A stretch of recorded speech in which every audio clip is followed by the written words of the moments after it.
Hello বন্ধুরা, কেমন আছেন? আশা করছি সকলে ভালো আছেন। তো এই তো আমি ভাত বসিয়ে দিলাম, তারপর জলের মধ্যে মাংসগুলো দিয়ে মাংসগুলো ধুয়ে নিলাম। তো মাংসটা পিসগুলো বড় বড় ছিল, সেই জন্য আমি একটু ছোটো ছোটো করে নিয়েছিলাম।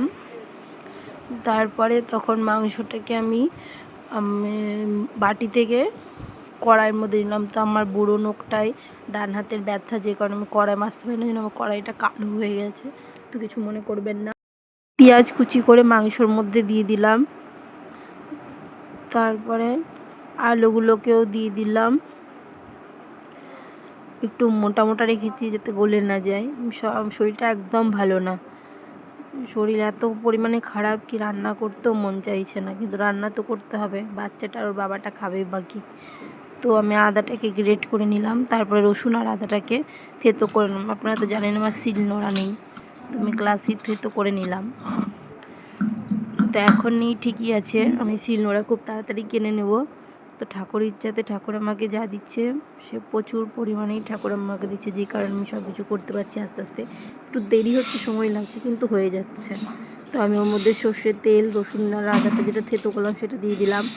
তারপরে দিয়ে দিলাম একে একে হলুদ, লবণ, জিরে গুঁড়ো, লঙ্কা গুঁড়ো, একটু সামান্য গরম মশলা দিয়েছিলাম। গরম মশলা আমি নামানোর সময়ও দিয়েছিলাম, নামানোর পরে তখন একটু দিয়ে দিয়েছিলাম। আর এইদিকে একটা বিপদ ঘটে বসে থাকলো, আমার টমেটো কাটতে গিয়ে আমার আঙুলটাই কেটে গেল, যেই কারণে বারবার আমি হাতটাকে ধুয়ে নিচ্ছিলাম হাঁড়ির জলে। সত্যি বিপদ মানুষের কখন আসবে সেটা সত্যি বলা যায় না। তো আমার এই আঙুল কাটা নিয়ে না আমার কদিন থেকে খুবই শরীর খারাপ। তো আজকে এতই শরীর খারাপ কি রান্নাও করতে পারছি না। আর এদিকে যে হেঁটে বাজার করা, মানে একা হাতে আমার বাজার করা, একা হাতে সব কিছু করা, রান্না করা, এদিকে ভিডিও করা, ভিডিও এডিট করা, সমস্ত কিছু একা হাতে করতে হয়। তো একা হাতে যারা করেন তারাই জানবেন একা হাতে সমস্ত কিছু সামলানো কতটা কষ্টকর। এদিকে বাচ্চা, এদিকে সংসার, আর এদিকে ভিডিও, সব কিছুই মেনটেন করতে হয়। তো যারা একা মেনটেন করেন তারা তো ভালোভাবেই জানেন। আর তার উপর থেকে শরীরটা সত্যি প্রচণ্ড পরিমাণে খারাপ। এর আগেও গলা বসে গেল, আর এখন তো প্রচণ্ড পরিমাণে কাশি হচ্ছে, যে কারণে আমি গলাটাও একটু বসা বসা মনে হচ্ছে আবার নতুন করে। আমার অনেক দিন পরে এই শরীর খারাপটা হলো, ঠান্ডা লাগা। অনেক দিন হয়ে গেল ঠান্ডা লাগেনি। এই দেখুন আঙুলটা কেমন, রক্ত থামছেই না, রক্ত মানে বেরিয়ে যাচ্ছে বেরিয়ে যাচ্ছে।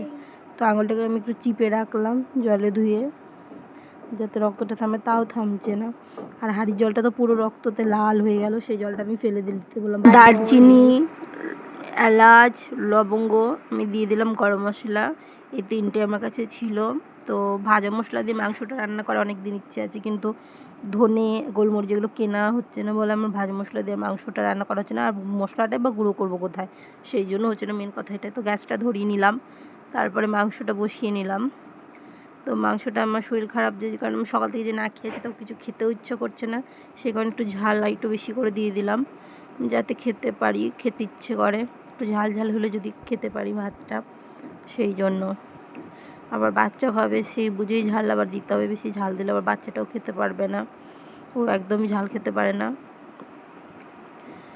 তো এই তো আমার চিকেনটা কষা হয়ে গেল, জল প্রচণ্ড পরিমাণে চিকেন একটু দিয়েছিলাম আর বেরিয়েছিল, দুটোই কষানো হয়ে গেল চিকেনটা আমার ভালোভাবে। জলটা টালতন বাবুকে একটু দিয়ে দিলাম বাটিতে, তারপরে মাংসতে জল দিয়ে দিলাম দুবার। তারপরে এই যে বাবু পুজো দিচ্ছে, তারপর বাবুর পুজো দিয়ে নিল। তারপরে মাংসটা নামিয়ে এলাম, গরম মশলা দিলাম, দিয়ে নামিয়ে নিয়ে এসেছিলাম, দিয়ে ভাতটা দেখিয়ে দিলাম আপনাদেরকে।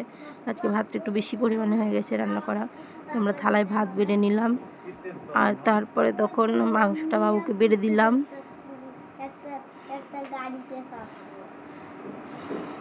আর তারপরে মা আর ছেলে মিলে আমরা খেয়ে নিলাম। তো ভিডিওটা কেমন লাগলো অবশ্যই জানাবেন, এবং ভালো লাগলে একটু লাইক করে দিবেন। ব্লগটা এই পর্যন্তই, আগামী ব্লগে দেখা হচ্ছে, নেক্সট ব্লগে। বাই।